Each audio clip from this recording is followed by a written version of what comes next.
নমস্কার বন্ধুরা, রুমা রান্নাঘরে চলে এসেছি। এটা বসিয়ে দিয়েছি, তেল দেবো, কাঁচা লঙ্কার পেঁয়াজ দিয়ে দিচ্ছি।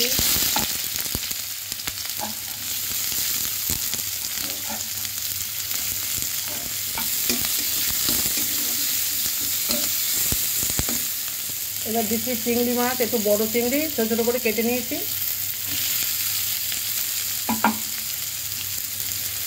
আগে থেকে একটু নুন হলুদ মাখিয়ে রেখেছিলাম।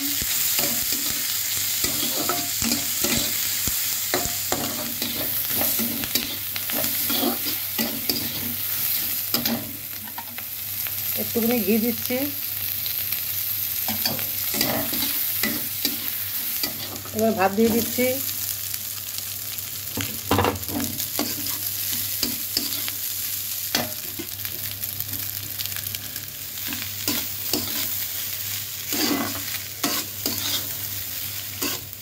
স্বাদ মতো নুন,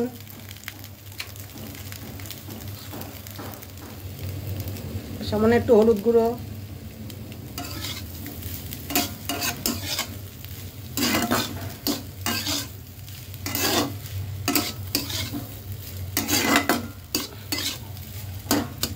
একটু লেবু রস দেবো। এখানে একটা মৌসুমি লেবু রস, একটা মৌসুমি লেবু, গন্ধরাজ লেবু দিতে পারেন, আমি মৌসুমি লেবু দিচ্ছি, এটা অন্যরকম টেস্ট লাগে।